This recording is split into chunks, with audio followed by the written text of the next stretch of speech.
c'est très émotionnant de prendre la parole dans cette salle et dans ces circonstances. Je vois devant moi un panorama non seulement de mon passé, mais aussi de ma vie présente, et au fond du présent jusqu'aux camarades d'études, et jusqu'il n'y a pas de camarades de collège ni de gymnase, je crois, mais c'est de toute façon comme si le temps s'était aboli et que je retrouvais devant moi une sorte de simultanéité de mes interlocuteurs. Dans des soirs d'insomnie, j'avais fait le compte qu'environ un professeur comme moi, qui a donné plus de 30 000 heures en classe, a dû parler environ à 4 500 personnes. Donc c'est à la fois peu et beaucoup. Et c'est trop pour les rassembler, évidemment, et en même temps, n'importe quel journaliste a fait des chiffres 10 à 100 fois supérieurs. Donc finalement, c'est à la fois un petit et un grand public. Il n'y a pas de tradition au gymnase de leçons d'adieu, mais j'ai vu dans différents autres établissements quelques collègues et amis se donner le plaisir de prendre congé de leurs auditoires présents et passés. Et l'idée m'est venue d'établir, sinon cette tradition, car vous savez qu'il n'y a rien de plus difficile que d'établir une tradition, du moins, au moins ce précédent, comme on dit dans le langage de l'administration vaudoise.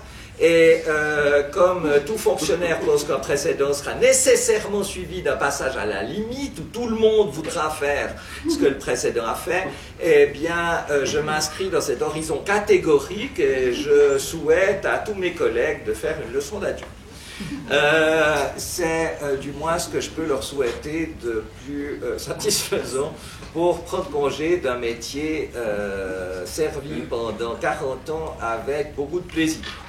Je suis un professeur sans aucune vocation, j'avais jamais imaginé que je serais professeur, mais dans un remplacement, j'ai découvert que, un, on vous écoutait, ce qui était nettement supérieur au Café de l'Évêché, mon auditoire habituel, et deux, il y avait des jolies filles et qu'il y avait des possibilités, si j'ose dire, de discuter avec des gens charmants, et par conséquent, je suis resté attaché à ce métier. D'abord pour des raisons de commodité, puisqu'il offrait une stabilité idéale, et ensuite pour un véritable attachement. Et on sait qu'à partir de 50 ans, ce qui maintient les profs en vie, c'est la parentalité, c'est-à-dire un élément qui fait que, voilà, on considère que les élèves sont d'une certaine manière ses enfants, et que les élèves vous considèrent d'ailleurs comme une sorte de papa qui a les mêmes devoirs et droits qu'un papa, et surtout les mêmes obligations, par exemple de corriger vite les dissertations. Bon, c'est très intéressant de voir qu'au fond, cette relation s'approfondit, et que ce métier aussi s'approfondit. Mais il y avait au-dessus de moi un rocher, en quelque sorte, avec lequel j'avais rendez-vous, comme au bord du lac de Sils Maria. Il y a ce rocher immense qui se dresse et qui porte un vers de Nietzsche qui commence par « O Mensch, gib acht ». Et là, en fait, le temps s'arrête et on doit, d'une certaine manière, comparaître devant ce juge extrême qu'était pour moi Nietzsche. Et je le fais aujourd'hui en calculant un certain nombre de dates avec un peu le même sentiment que Camus a eu et qu'il décrit dans le premier Homme en voyant la tombe de son père mort à 22 ans. Et je vois en fait que Nietzsche a été nommé à l'université de Bâle, j'y reviendrai, à 25 ans, qu'il a quitté l'enseignement à 35 ans et qu'il a donné les conférences dont je vais vous parler à 28 ans. Et si je me réfère à mes idées sur le gymnase à 28 ans, eh bien, je les trouve assez semblables à celles de Nietzsche. Et la question était vraiment, est-ce que tout ce temps passé m'a éloigné de ce modèle lointain ou au contraire m'en a rapproché? Et l'appréhension de me confronter à ce modèle a été telle que j'ai jamais osé prendre ce texte en classe. Alors qu'en le relisant pour vous en parler, eh bien, il m'est apparu à l'évidence que c'était un texte qui était fait pour être pris en classe. Mais enfin voilà, ce qui caractérise le prof en fin de carrière, c'est qu'il peut plus dire « je ferai ça l'année prochaine ». Et quand on en prend conscience, c'est assez désolant parce que toute notre vie, on se dit « ah ouais, mais ça c'est un sujet pour un cours et ça je le mets de côté pour telle ou telle année, pour tel ou tel volet, pour telle ou telle configuration pédagogique ». Et tout d'un coup, on se rend compte que c'est parfaitement inutile. Et il m'arrive encore de faire de temps en temps un cours, mais je ne sais plus pour qui ni pour personne, en fait pour personne, pour tout le monde et pour personne. C'est-à-dire que, par exemple, devant le problème de savoir comment je ferai un cours sur tel ou tel sujet, je prends mon carnet et je commence à diviser la matière, et puis en fait ça restera aussi virtuel que les machines à voler de Léonard de Vinci. Et on se trouve là devant une des dimensions du temps qui est assez caractéristique. Le temps s'arrête. Bien sûr, la vie continue, mais elle suppose, si j'ose dire, la disparition de ce média exceptionnel qu'est le gymnase pour moi, et l'entrée dans un autre univers, celui des blogs, celui des réseaux. Et j'ai eu la stupeur de voir en fait un questionnaire à un moment donné apparaître en disant définissez votre identité. J'ai cliqué et j'ai vu ma photo avec Christophe Calam, blogueur, Twitter, etc. Et je me suis dit mais où est l'enseignement? Ben, l'enseignement n'était plus là.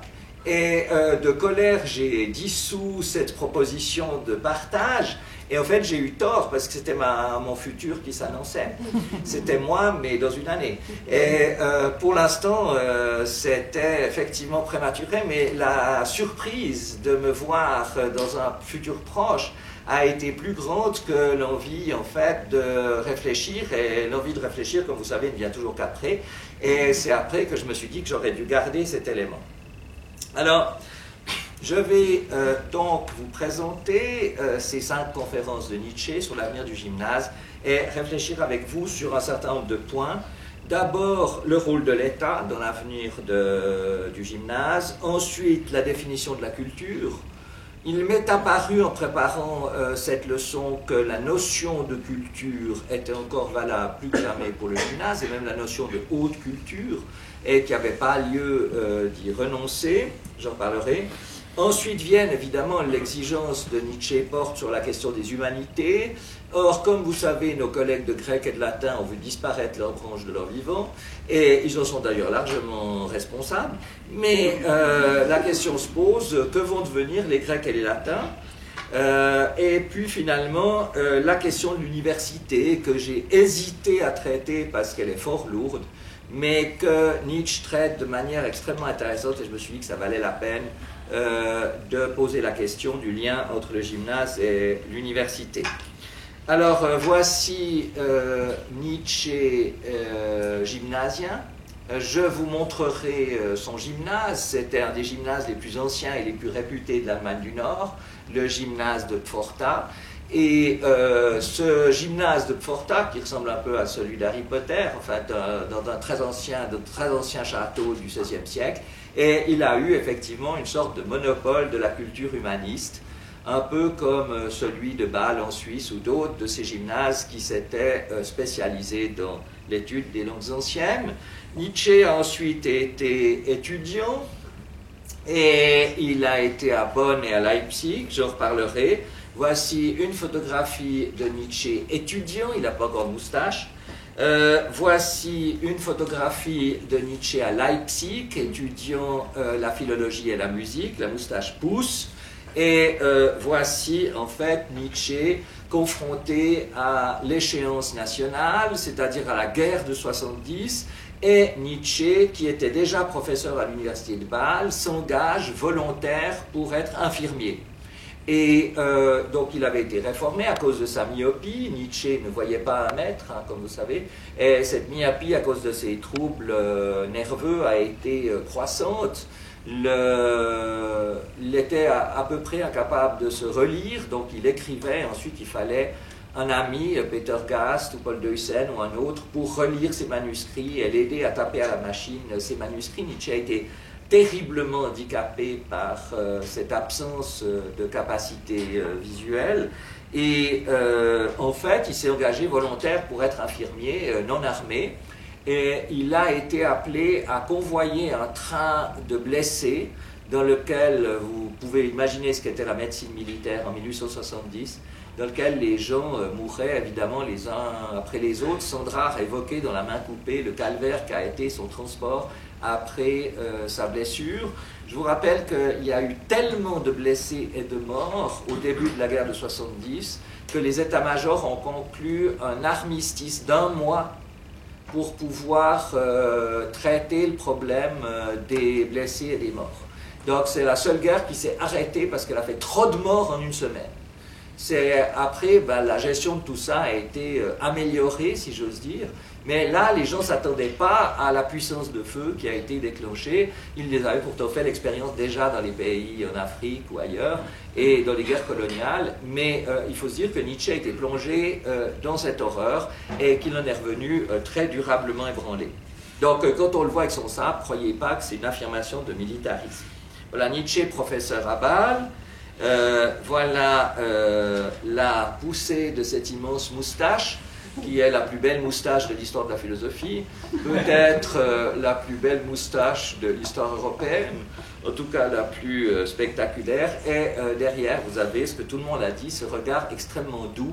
Nietzsche était un personnage extrêmement poli et doux, et tout le monde a témoigné en fait de l'absence totale d'arrogance qui caractérisait Nietzsche.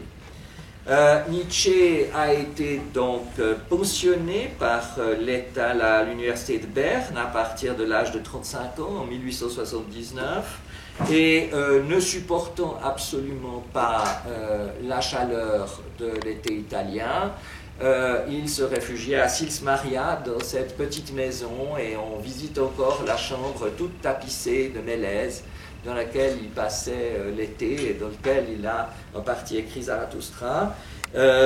Pour l'hiver, Nietzsche avait découvert Nice. Il avait le choix entre Biskra, Oaxaca au Mexique et Nice pour l'ensoleillement, et il a choisi Nice parce que c'était quand même plus près. Vous avez ici les traces du passage de Nietzsche à Nice. Il y a assez peu de philosophes qui sont conscients que Zarathustra a été écrit à Nice. Oui. C'est assez étonnant de se dire que dans cette ville de petits retraités de villégiature et de cure, si j'ose dire, tuberculose, eh bien, Nietzsche s'est glissé dans ce monde un peu décadent des casinos et des Russes et des Anglais qui fréquentaient cette ville. Et puis ensuite il a découvert Turin, qui a été sa dernière résidence d'hiver. C'est à Turin qu'en voulant sauver un cheval des coups de son cocher, il s'est effondré dans une crise de schizophrénie absolument gravissime, et qu'il a été, après un séjour en clinique psychiatrique, reconnu comme tout à fait inoffensif, et par conséquent pris en charge par sa mère dans le milieu familial. La vie se passait de manière extrêmement simple. Nietzsche ne parlait absolument plus. Il a reçu quelques visites, mais il n'a pas dit un mot. Il jouait de la musique sur son piano, il improvisait. Il fallait seulement dresser l'oreille, parce que quand il improvisait sur un thème de Wagner, au bout d'un moment, il se mettait à taper sur le piano et à se mettre en colère. Donc, il fallait reconnaître, en fait, assez vite les thèmes de Wagner qui pouvaient arriver sous ses doigts pour prévenir une sainte colère. Et Nietzsche a montré à différentes reprises, en fait, ce visage tout à fait effaré du philosophe fou. Voilà encore une énigme énorme qui est posée à la philosophie contemporaine. La déraison de Nietzsche a fait l'objet de pas mal d'études, comme vous pouvez l'imaginer.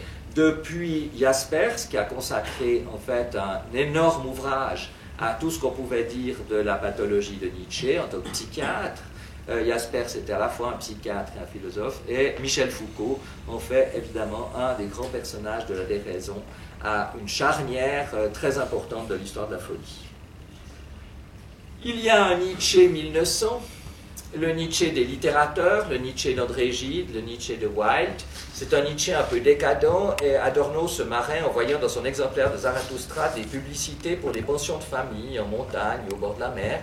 Et il y avait un Nietzsche, en fait, plus du tout reconnu dans le monde académique, qui était une littérature, en fait, pour littérateurs ou pour villégiatures égrottantes au bord dans des villes justement un peu destinées à des malades et à des gens que la vie avait durement éprouvé. Il y a un Nietzsche qui a survécu à travers des gens tout à fait inattendus. Et puis il y a malheureusement aussi, à cause de sa sœur et des tripotages de ce livre qui n'aurait jamais dû exister, qui s'appelle La volonté de puissance, il y a aussi un Nietzsche nazi.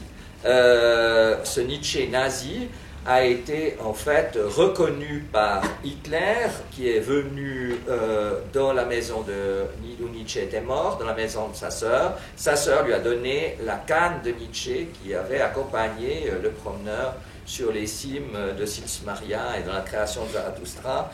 Et ce Nietzsche, en fait, fasciste, a été difficile à, si j'ose dire, recycler, mais il y a aussi un Nietzsche de gauche, et là vous voyez Nietzsche faisant le coup de feu avec Karl Marx. Je ne m'étendrai pas sur le nietzschéisme de gauche, mais il a fourni en fait une vaste littérature à la philosophie française. Donc voilà, vous avez ça, et puis vous avez aussi ça, quoi. Et Nietzsche est-il le Superman? Nietzsche est-il mort avec Dieu? C'est le 440. Nietzsche est devenu un objet de poster et il est devenu en fait un phénomène culturel. J'aurai à en reparler. Voilà le gymnase de Nietzsche à Pforta, dans le nord de l'Allemagne, hein, en Thuringe. Et puis voilà l'université de Bonn, où Nietzsche a fait une année de théologie en sortant du gymnase de Pforta. Et c'est à Bonn que Nietzsche situe les 5 conférences dont je vais vous parler. Après Bonn, déçu par la théologie, Nietzsche s'oriente vers la philologie et se rend à l'université de Leipzig. Un des motifs pour fréquenter l'université de Leipzig, c'était évidemment les études musicales, puisque Leipzig, la ville de Mendelssohn, la ville de Bach, d'une certaine manière, avait les meilleures études de musique de toute l'Allemagne. Je vous rappelle que Nietzsche est compositeur, qu'il a écrit un certain nombre de compositions. Jean-Claude Biguet disait que ça ressemblait à du Schumann. Et ça ressemble à du Schumann, effectivement. Vous pouvez trouver sur Internet des extraits de Nietzsche musicien. Et puis on arrive à Bâle, sur l'indication de Ritschl, de son professeur. Nietzsche est nommé à l'université de Bâle avec une charge au gymnase. Nietzsche, pendant toutes les années où il enseignait à Bâle, pas tout à fait 10 ans parce qu'il était malade, avait aussi un cours régulier au gymnase, et il avait un cours public avec des auditeurs. Il y avait encore un capitaine qui l'énervait beaucoup, qui apportait son sabre et qui notait tout avec soin, et qui ne comprenait rien, semble-t-il. Enfin voilà, Nietzsche a connu l'université populaire et le gymnase un petit peu, mais en fait, dans la charge d'un philologue, il y avait effectivement aussi le Humanistisches Gymnasium. Alors, pour ceux qui se rappellent de nos nuits à Bâle, eh bien, il y a ce fameux gymnase que nous avons côtoyé pendant plusieurs Morgenstreich. Et j'avais eu la chance ici de faire un échange avec une classe du Humanistisches Gymnasium. Et les gymnasiens de cette volée avaient eu la chance d'habiter dans certaines des maisons patriciennes de Bâle. Ils en sont pas encore revenus. Voilà, l'université de Bâle, où j'ai eu l'occasion de parler de Vinet, de Mercanton, etc., et qui a présenté notre exposition Mercanton, qui a été donc le lieu de la composition et le lieu des conférences que Nietzsche a fait sur le gymnase, et dont je vais vous parler. À Bâle, eh bien, je vais rapidement mentionner un certain nombre de personnages qui ont joué un grand rôle dans son parcours. Le premier est Jacob Burckhardt, qui était le professeur d'histoire de l'art de Bâle. Et Jacob Burckhardt a écrit le premier Cicérone de la peinture en Italie. Et c'est encore aujourd'hui stupéfiant. Dans Cicérone, il y a absolument tout. Hein, c'est une sorte de guide bleu très méthodique dans lequel chaque église, chaque palais est inventorié et on vous dit ce qui est là. Évidemment, les objets ont changé de place, ça va de soi, mais ça reste un phénoménal effort d'histoire de l'art. Et puis, il est l'auteur d'un livre dont je n'ai pas le temps de parler longuement, mais qui m'a marqué puissamment, qui s'appelle La civilisation de la Renaissance, la culture de la Renaissance en Italie. C'est traduit par civilisation en français, mais ça ne devrait pas. En fait, le mot c'est culture, évidemment. Et la Renaissance a été pour Nietzsche une impulsion absolument énorme. À la fin de sa vie, il fait un grief gravissime aux Allemands d'avoir tué la culture gréco-romaine avec les invasions barbares, d'avoir tué la culture de la Renaissance avec la Réforme et d'avoir tué la culture du XVIIIe siècle français avec les guerres nationales qui ont mis fin à la seule civilisation qui méritait encore d'exister, celle de Napoléon. Donc voilà, les triples crimes des Allemands qui ont à chaque fois tué la culture de l'Europe. Et c'est d'autant plus intéressant que Stefan Zweig reprend dans son Erasme, il reprend exactement le même thème, à savoir que les Allemands sont le peuple qui détruit la culture en Europe. C'est évidemment pas le point de vue de Wagner. Et Nietzsche, qui avait rencontré Wagner à Leipzig, va devenir un familier de cette petite maison de Triebschen que nous avions visitée, dans lequel se trouvait Wagner, et tombé amoureux de Cosima Wagner, la fille de Liszt. Wagner va devenir son surmoi théorique pendant sa jeunesse. Il faudra après qu'il se libère de Wagner. Et finalement, il écrira un pamphlet contre Wagner qui s'appelle Nietzsche contre Wagner. L'autre philosophe qui est à l'origine de la vocation philosophique de Nietzsche, c'est bien entendu Schopenhauer, le misanthrope qui a légué sa fortune à son caniche. Et Schopenhauer était, d'une certaine manière, le véritable philosophe qui a amené Nietzsche à comprendre la philosophie grecque, puisqu'il était pessimiste. Et selon Nietzsche, c'est un axiome nietzschéen, les Grecs sont tous pessimistes, sauf Socrate qui n'est pas un Grec, qui est dégénéré et dénaturé, et qui ne pouvait que compromettre la suite de la culture occidentale. Donc il y a là un partage qui est fait dans ce livre extraordinaire qui s'appelle La naissance de la tragédie. D'un côté, vous avez le satyre tragique qui vit sa vie en dansant et qui comprend jusqu'au fond la douleur d'exister et la joie d'exister. Et de l'autre, vous avez Socrate qui veut comprendre et qui par conséquent va être un ferment de nihilisme dans la culture grecque. Et c'est Schopenhauer, c'est Kant et Schopenhauer, dit Nietzsche, qui nous ramènent à la Grèce puisqu'ils nous permettent d'être à nouveau pessimistes.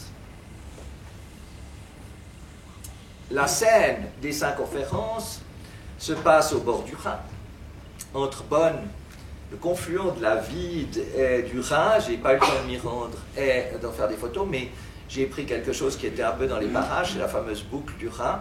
Et dans ce monde rhénan, en fait, Nietzsche se souvient de la fin, avec son ami Erwin Rodet, de la fin, en fait, non, à Pforta et à Bonn, c'était Paul Deussen, qui sera ensuite sanskritiste, orientaliste, indianiste, et qui écrira des bouquins fondamentaux sur les Upanishads et sur le bouddhisme. Et cet ami Paul Deussen et Nietzsche ont effectivement fait cet itinéraire avec des amis sur le Rhin à la fin de leur première année d'études.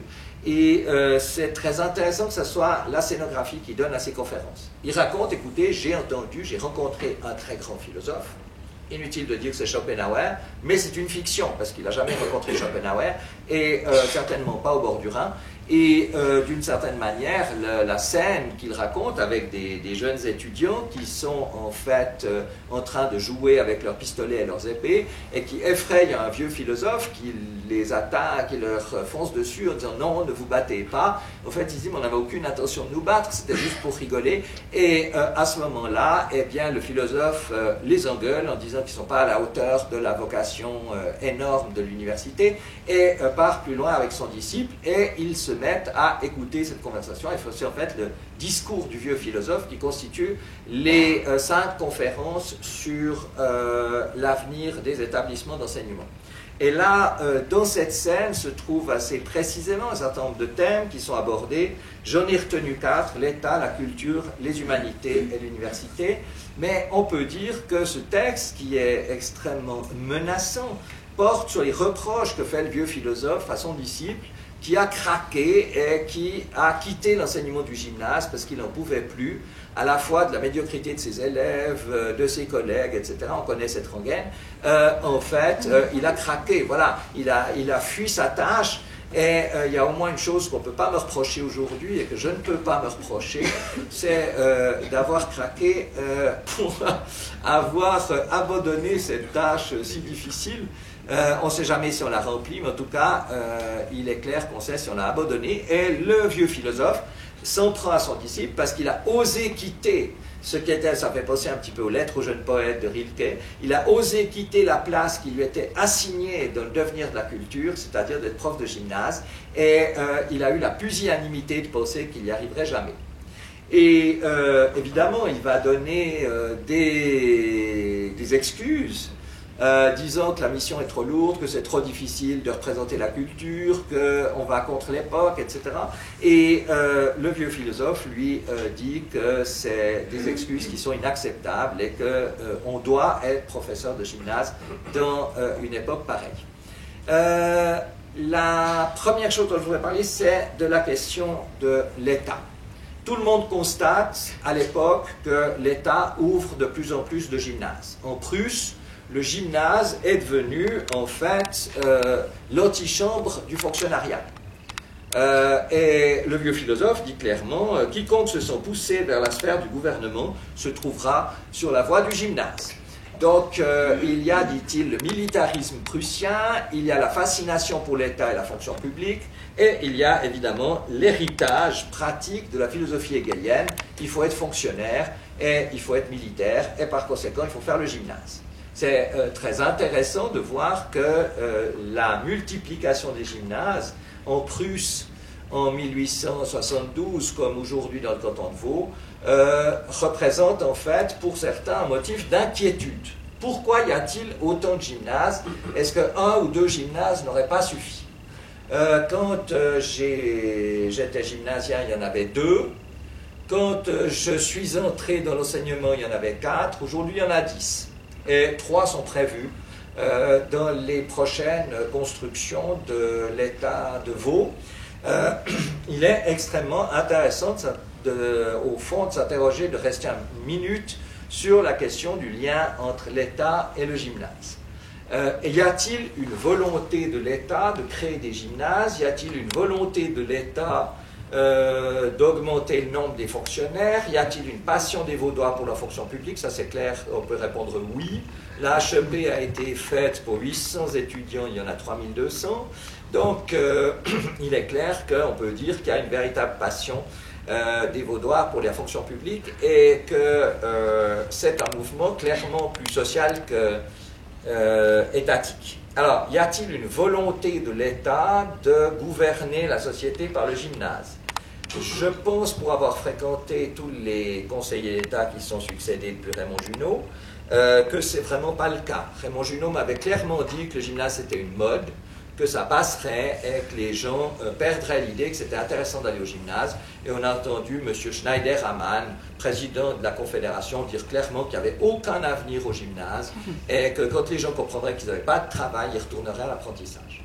Donc ce thème est présent dans la culture de l'État. L'État n'a jamais su combien il y aurait de gymnasiens dans 10 ans ou dans 20 ans. L'État est incapable de savoir, de prévoir au-delà de l'année suivante, et on nous présente l'énorme stupeur de voir 200 gymnasiens de plus. On ne sait pas d'où ils sortent, et on ne comprend pas pourquoi ils veulent venir au gymnase, mais il faut leur trouver d'urgence des classes, etc. Et c'est au fond un mouvement de la société, et pas du tout un mouvement de l'État. Et là, je peux m'inscrire en faux par rapport aux considérations de Nietzsche, qui voit dans la multiplication des gymnases une sorte de machiavélisme de l'État. S'il y a bien une chose qui n'est pas le cas, c'est bien celle-là. Si la population vaudoise désertait les gymnases, l'État serait ravi. parce qu'il pourrait réemployer pour la formation professionnelle un certain nombre d'établissements. Et il est clair qu'il n'y a jamais eu, au fond, de la part de l'État, une idéalisation du gymnase, de la culture et de ce qu'on y fait. Même si l'État s'est finalement prêté volontiers à des constructions, je vous rappelle que quand on a mis aux voies la construction du gymnase de Morges, 80% des Vaudois voulaient le construire. Donc on voit bien un mouvement de société et il est d'autant plus amusant de voir que l'État a au fond, pendant les 40 ans auxquels j'ai assisté à ce processus, été constamment débordé par cette demande de culture de la part de la société.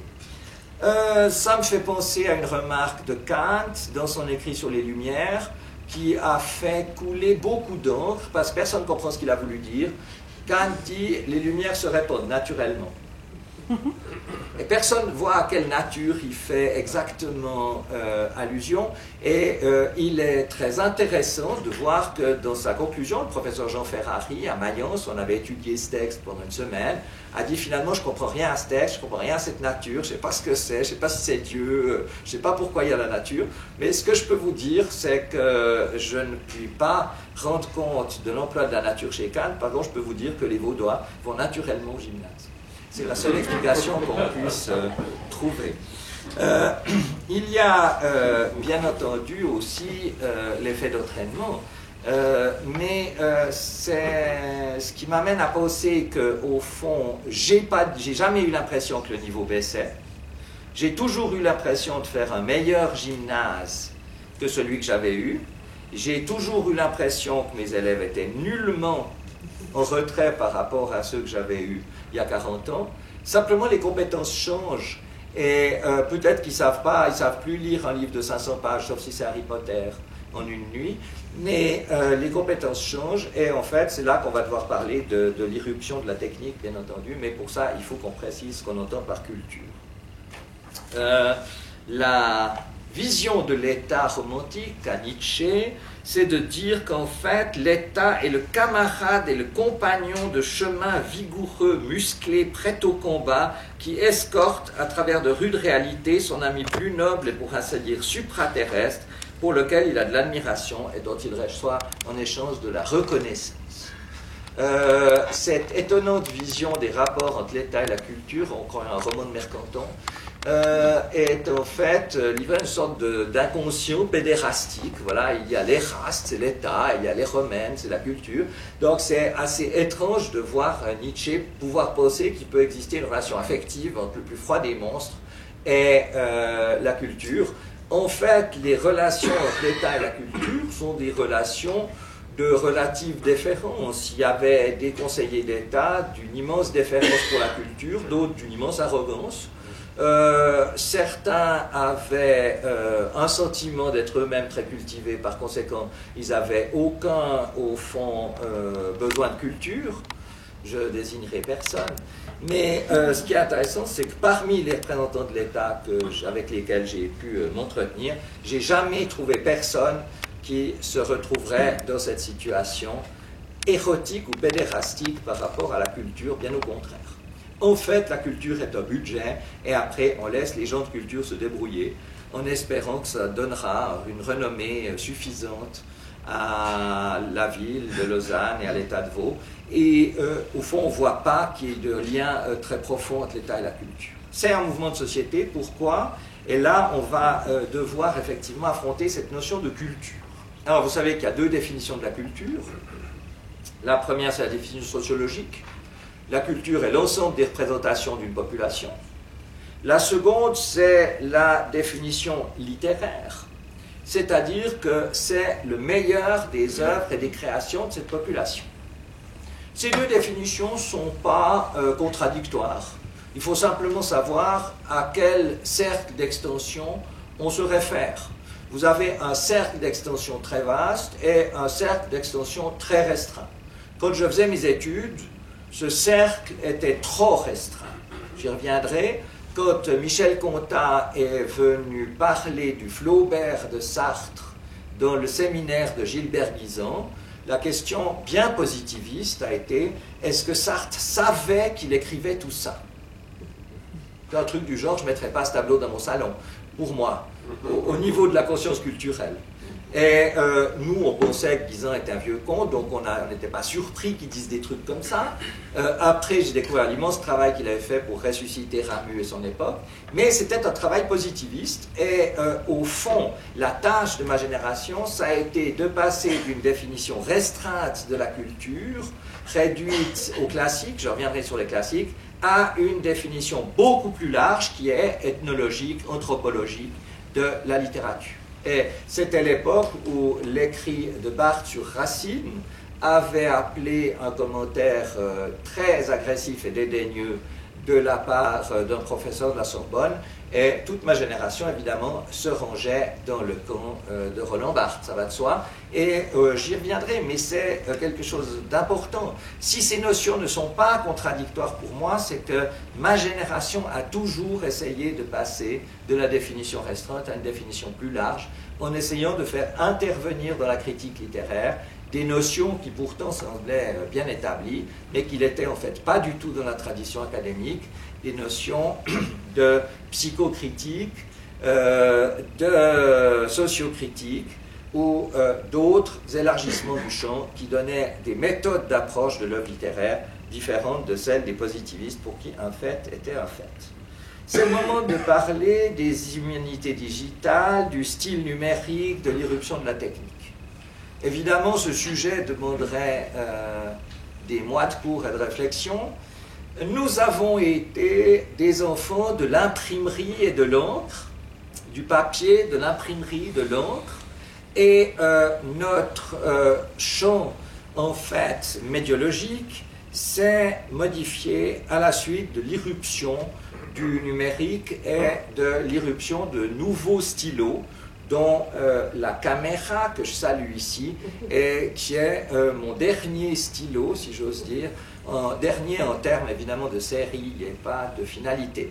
Mais pouvoir se dire qu'aujourd'hui le téléphone portable remplacerait avantageusement les énormes dictionnaires qui nous tombent sur le pied régulièrement, et que les élèves laissent traîner par terre et qu'il faut relier pour des centaines de francs chaque année, eh bien, il est clair qu'il y a là une évidence. Mais ça n'est qu'une évidence instrumentale. En fait, il y a un dépassement de la culture du livre. Le livre en tant qu'objet restera. Il ne s'est jamais vendu autant de livres dans le monde, il ne s'est jamais produit autant de livres dans le monde, jamais vendu autant de livres, jamais lu autant de livres. Donc, le livre n'est pas mort.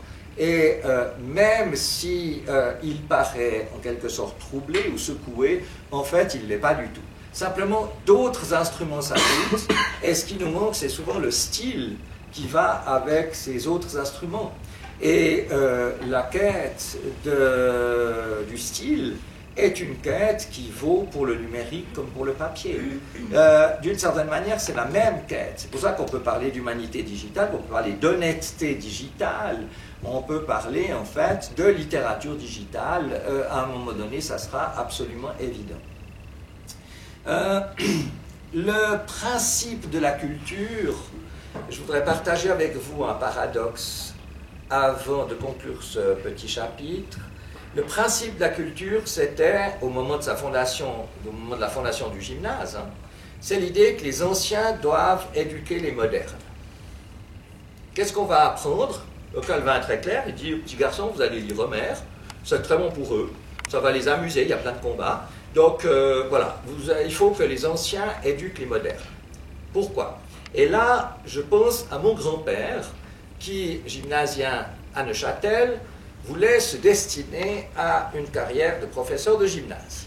La révélation du grec et du latin, chez un petit jurassien marqué évidemment par son imprégnation biblique, darbiste, littéraliste, etc., a fait qu'en fait, il a au moins eu un moment de bonheur dans la vie, c'était de découvrir les Grecs et les Latins. Pourquoi? Pourquoi les anciens doivent-ils éduquer les modernes? Mon hypothèse est la suivante. Les modernes ne peuvent rien tirer de morale de l'extension de la sphère des connaissances qui s'effectue à l'époque moderne. Les modernes ont besoin des anciens parce que les anciens ont formulé une morale qui n'a pas besoin de sanctions extérieures, une morale qui est celle de l'homme de Platon, qui même muni de l'anneau de Gyges, ferait le bien alors même qu'il serait invisible. Il le ferait le bien par l'amour du bien. Et ceci était vraisemblablement, je doute que mon grand-père ait jamais été saisi par la danse nietzschéenne des satyres et par le culte de Dionysos. Il était beaucoup trop darbiste pour ça. Néanmoins, il y avait quelque chose d'apollinien dans le monde grec, c'était des êtres humains qui ne se dirigeaient que par eux-mêmes, qui n'avaient peur d'aucune sanction surnaturelle et qui aimaient le bien par l'amour du bien. Notion que vous ne trouvez absolument pas chez les modernes, et c'est la lecture de Léo Strauss qui m'a amené à penser qu'en fait, ce que le droit naturel cachait aux modernes était effectivement ce que les anciens pouvaient apporter aux modernes. Il y a un deuxième niveau de la culture, c'est qu'il appartient aux nobles d'éduquer les bourgeois. Et ceci, c'est ce qu'on appelle le classicisme. Le classicisme français, c'est la littérature de Louis XIV, c'est la littérature de Versailles, mais aussi la littérature de la ville, par opposition à la cour, et c'est la littérature, en fait, produite par les nobles, à l'époque où le français est devenu une langue internationale, je devrais presque dire universelle. Pourquoi est-ce que les nobles doivent éduquer les bourgeois? Parce que l'existence des bourgeois est laide, elle est entièrement utilitaire, elle n'a jamais de motif esthétique. Or, comme le dit très bien Montesquieu, le seul but de l'existence du noble n'est pas de faire le bien, mais le beau. Et pour un noble, la seule question est de savoir est-ce que cette action est belle, plutôt que est-ce qu'elle est bien ou mal. Et il y avait là quelque chose que les nobles pouvaient apporter aux bourgeois. Et quand on entre dans le classicisme français, on entre dans ce monde où l'action, la morale, devient quelque chose d'esthétique. Et il y a là un élément très nouveau de la vie bourgeoise qui est de ne pas être seulement productive, utilitaire et morale. Il y a ensuite un troisième niveau, c'est que les bourgeois doivent éduquer les prolétaires. Ça, c'est ce que j'ai fait toute ma vie. N'étant ni un ancien ni un noble, ça c'est la vocation du gymnase aujourd'hui, c'est que les bourgeois doivent éduquer les prolétaires. Pourquoi? Les bourgeois donc, qui ont reçu l'éducation des nobles, qui avaient reçu l'éducation des anciens. Eh bien, les bourgeois doivent éduquer les prolétaires parce que l'existence prolétarienne est une existence de contrainte, où l'obligation sociale est massive et aucune liberté n'est laissée sous peine de moquerie. Je me réfère ici aux travaux de Bourdieu sur la socialité populaire, dans laquelle tout ce qui est différent, tout ce qui dépasse est l'objet de moqueries rituelles dans des scènes dans lesquelles la culture populaire assure en quelque sorte son homogénéité. Ce que le bourgeois peut apprendre aux enfants prolétaires, c'est à être libre, c'est-à-dire à mener l'existence qu'ils veulent et à se moquer pas mal des contraintes sociales. Et ceci est unique parce qu'on ne peut pas l'apprendre en quelque sorte dans la société qui est forcément constituée que de contraintes. C'est pour ça que les bourgeois qui savent par leur famille que l'existence est libre peuvent un peu s'ennuyer parfois au gymnase ou bien rigoler parce qu'ils retrouvent effectivement des éléments qui leur semblaient faire partie de leur éducation mais qui n'avaient jamais été aussi clairement théorisés par leurs parents. Voilà, donc ce processus-là est pour moi la définition et le processus de l'éducation à la culture et le processus d'une grande culture. Nietzsche dit la pauvreté d'esprit pédagogique de notre temps. Maintenant, la question c'est de savoir si la science appartient à la culture. Ma réponse est oui. Au fond, même si la plupart de mes collègues croient qu'ils font de la science, ils ne font pas de la science, ils font de la culture. Ils laissent des traces esthétiques et poétiques de leur savoir dans l'esprit des élèves. Pour les sciences sociales, c'est évident. Il est clair que la psychologie, par exemple, peut être aujourd'hui considérée comme faisant partie de la culture de l'homme contemporain. Tout ce que j'ai fait pour l'histoire des religions, c'est de dire que l'histoire des religions aussi devrait faire partie de la culture contemporaine et qu'aujourd'hui, plus personne ne croit, comme on le croyait au XIXe siècle, et même Freud le croit encore, que la religion allait disparaître sous les coups de la raison. Je crois qu'en 2001, on a été réveillé de cette idée positiviste et qu'il est clair que toute notre vie se passera avec de puissants mouvements religieux et une évidence que la religion ne disparaîtra pas du cœur humain. Les formes religieuses peuvent changer, comme disait Benjamin Constant, mais la religion sera toujours là parce qu'elle est un besoin de l'homme, et aussi anthropocentrique que soit la modernité, même si elle refuse de placer Dieu en dehors de l'homme, au fond de l'homme, elle ne retrouve nécessairement Dieu, et c'est ce qui caractérise même la pensée moderne, c'est d'avoir déplacé Dieu dans mes idées, comme dit Descartes. C'est une idée parmi les autres. Mais c'est une idée qui a des propriétés intéressantes, et elle devient en fait la seconde évidence après Ego. Donc, j'intègre volontiers les sciences humaines dans la culture. Il me semble que nos collègues de sciences n'ont pas fait tout ce qu'ils pouvaient pour intégrer leur enseignement dans la culture. Mais c'est un autre problème. En fait, leur enseignement ne s'intégrera dans l'esprit des élèves que lorsqu'il se présentera sous une forme culturelle, c'est-à-dire sous une forme esthétique et poétique.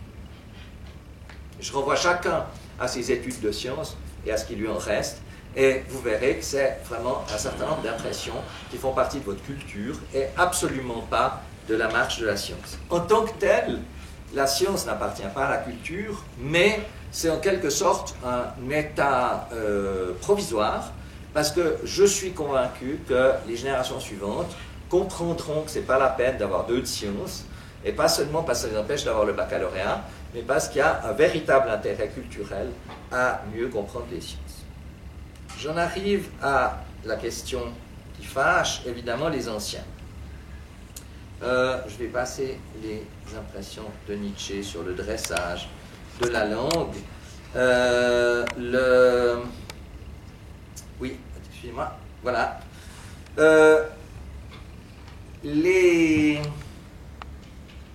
Encore une fois, les collègues qui enseignent le grec et le latin ont vu mourir leur branche.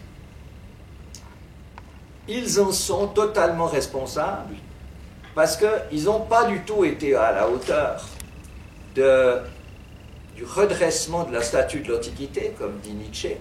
Nietzsche dit « Les philologues meurent de la main des Grecs, on peut en prendre son parti. » Autrement dit, les Grecs et les Romains se sont vengés sur les profs de grec et de latin et les ont écrasés. Et Aristote donne comme exemple d'une mort non tragique être écrasé par une statue. Autrement dit, il n'y a pas de quoi pleurer sur les profs de grec et de latin. Ce qui est très intéressant pour moi, je vais vous raconter une anecdote. J'étais dans la commission gymnase-université de la Société suisse des professeurs de gymnase. On discutait des plans d'études pour la rénovation de la maturité suisse. Et le représentant des langues anciennes, qui était le recteur d'un gymnase de Lucerne, discutant avec animation pour défendre ces branches et leur place dans les programmes, a fait tomber le panneau en papier qui portait son nomen sacré. Et le chien de la représentante des branches artistiques qui dormait sous la table s'est jeté sur le nom et s'est mis à le dévorer. Et le professeur continuait de pérorer, absolument indifférent au sort de son nomen sacré. Un Romain aurait tué le chien, la prof des langues artistiques et quiconque l'empêchait de le faire. Donc il y a là une sorte de perte culturelle. Au fond, le grec et le latin ont perdu leur âme en devenant des langues. Et aujourd'hui, à la HEP, ma collègue vante aux stagiaires l'idée que le latin et le grec soient sauvés par le fait qu'ils sont des langues. Mais non, ils sont perdus par le fait qu'ils sont des langues, parce qu'il n'y a plus que des grammairiens qui l'enseignent. Et il n'y a plus personne qui a le sens, qui a l'âme antique, qui a le sens de l'Antiquité, de la beauté et de la grandeur de l'Antiquité. Et il en trouve effectivement ce déficit d'humanité au pluriel qui fait la décadence du grec et du latin. Il y a d'autres facteurs, mais le premier qui me semble évident, c'est que l'Antiquité est là, elle reste là. Chaque fois qu'on en parle aux élèves, ils sont fascinés. Il y a une petite qui m'a demandé, alors qu'on était en train de lire le Phèdre de Platon sur l'amour, et elle m'a demandé, mais comment il savait ça? Moi, je lui ai dit que les passions, ça traversait le temps. Ouais, alors tout le monde était très impressionné de tout ce que Platon savait sur l'amour. Et c'est très intéressant parce qu'en fait, la découverte de l'antique s'était faite par l'induction. Elle ne s'était pas faite parce que j'avais dit attention, Platon est très grand philosophe, vous devez apprendre ça, etc. Pas du tout. J'avais dit ben voilà, voyons ce qu'il dit. Et du coup, ça avait percuté extraordinairement. Donc l'antique est à regagner. Pour ma part, je dois ma vocation à ma visite sur l'Acropole à 16 ans, en 1972. Et sur l'Acropole, où il y avait encore un petit musée avec ce qu'on avait trouvé dans les fouilles de l'Acropole, il y avait les magnifiques chorés de la Grèce archaïque. Et en fait, je dois à ces chorés ma vocation. Je me suis dit, voilà, je vais faire les lettres et je ferai de l'histoire de l'art, de la philosophie, du français. La décision s'est prise là. Et elle s'est prise sur l'Acropole. Et puis ces chorés sont revenus dans ma vie à différentes époques, j'ai pu les revoir. Et je suis tombé amoureux de la Dame d'Auxerre dans le grand hall du Louvre et d'autres crétoises de ce temps et de cet acabit. Et en fait, parce que je ne connaissais rien de l'art grec, personne ne nous en avait jamais parlé, en histoire de l'art encore moins. On connaissait Florence, mais on ne connaissait absolument pas Athènes. Et c'est très lentement que l'art grec m'est apparu. Je crois que tout ce qui est des humanités est une lente conquête, en fait, à travers le temps et à travers notre environnement, pour arriver, en fait, à, depuis, en fait, le chaos, la barbarie d'Inera Nietzsche présente, à travers un long chemin vers la découverte de la philosophie et de l'art antique. Et là, je dois dire un mot sur ma génération, qui a, encore une fois, essayé, après être né dans la subversion et biberonné dans les avant-gardes, qui a essayé de se retourner vers les classiques. Je ne rencontre absolument pas ce mouvement chez les gens de la génération suivante, qui, eux, considèrent la subversion comme du classicisme. Mais enfin, ça fait partie du destin de chaque génération d'avoir une position historique particulière. Et quand je vois quelqu'un qui consacre à Dada des milliers de pages, je me dis oui, c'est utile.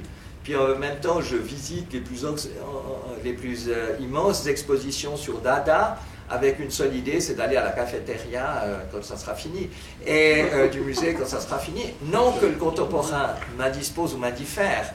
Je retrouve des anciens amis, si j'ose dire, dans ce qui est présenté. Je retrouve des choses que j'ai jamais vues. Je retrouve des choses qui faisaient partie de ma culture à 15 ans ou à 16 ans, où je considérais la révolution prolétarienne comme inévitable et le marxisme comme l'horizon indépassable de notre temps. C'est plus le cas.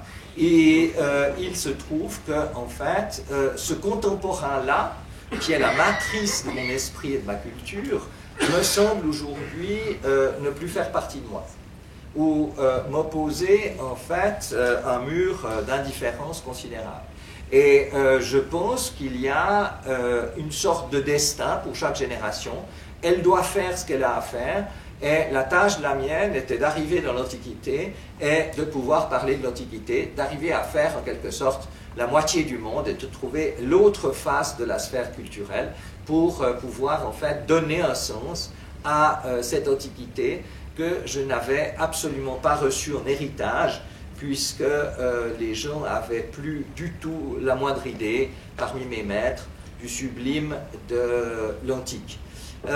J'en accepte quand même quelques maîtres qui, par moments, nous ont donné des petites joies, si j'ose dire, de découvrir quelque chose qui existait derrière tout ça, derrière la grammaire et derrière le vocabulaire. Je pense à la cabane de Luon, celle du collège de Béthusy, et notre prof nous avait fait lire Tite-Live, la guerre d'Hannibal, et là on se disait oui, c'est vraiment le style d'un homme d'action. Et là il y a eu des petits moments comme ça, assez heureux, on pouvait se dire oui, c'est vraiment ça, ça existe encore, ça vit encore, ça parle encore. Et encore une fois, je ne pense pas que ces humanités doivent être considérées comme perdues. Il faut simplement que les gens refassent ce chemin individuel que chacun doit faire vers ses trésors. Dernier point, l'université.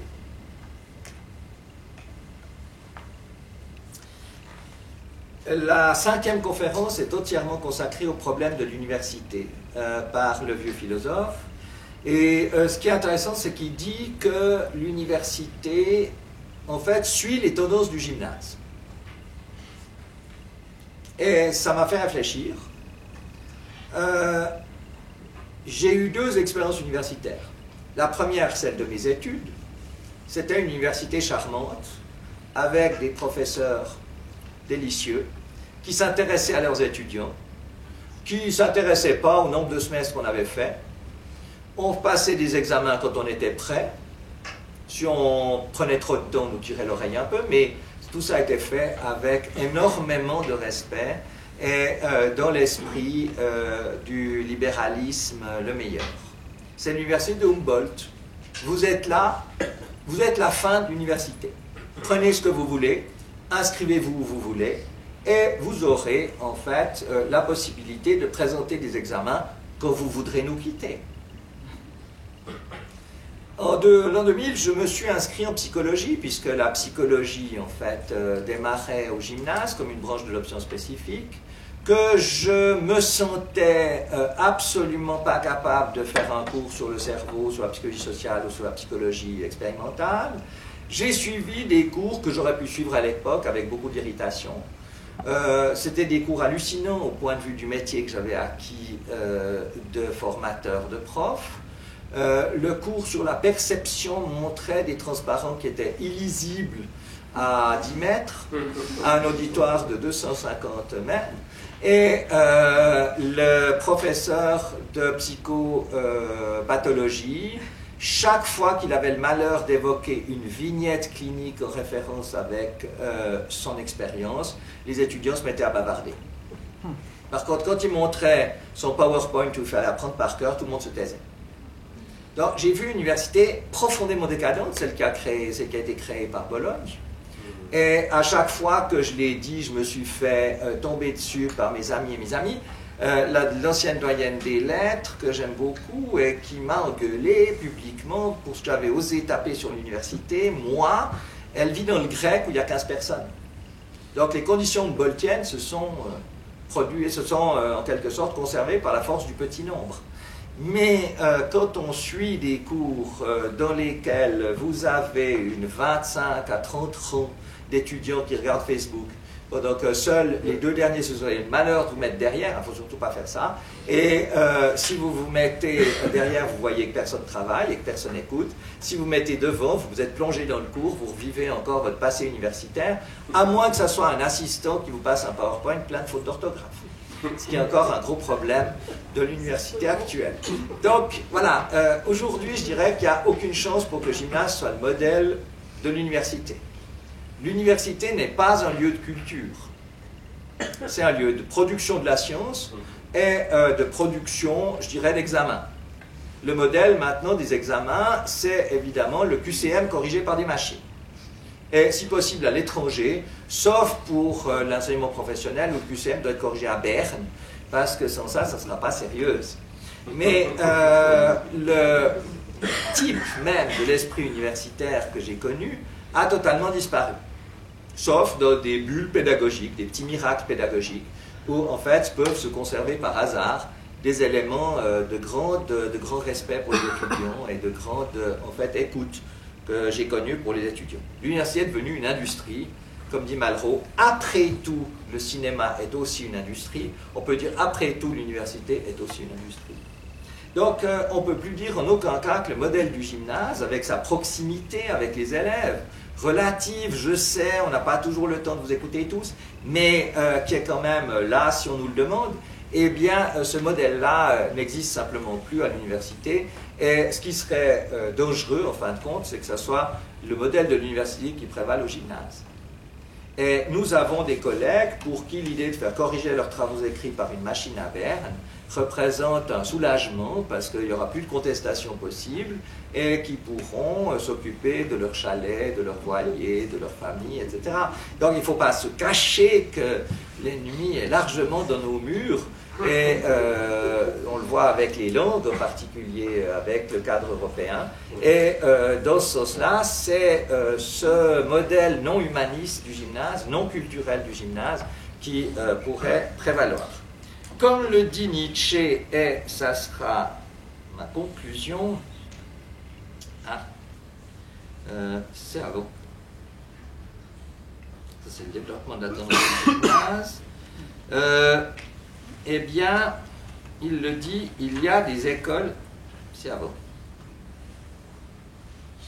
Délivrer l'homme moderne de la malédiction de la modernité. Tel est le but de la culture.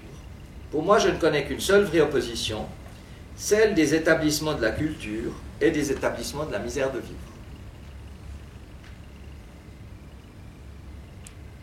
En conclusion, je suis très content d'avoir mené cette existence privilégiée.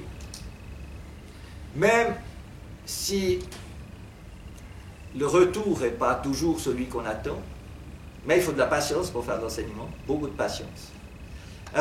Il se trouve que nous sommes quand même dans des établissements de culture et que ce mot de culture, finalement, reste un drapeau valable à la fois pour ce que j'ai voulu défendre et présenter et pour l'avenir du gymnase. Je comparais donc devant Nietzsche avec une certaine bonne conscience et la terreur que m'inspirait la reprise de ce texte peut se dissiper avec le message que je vous laisse de ne pas laisser le gymnase devenir un établissement de la misère de vivre. Merci beaucoup de votre attention.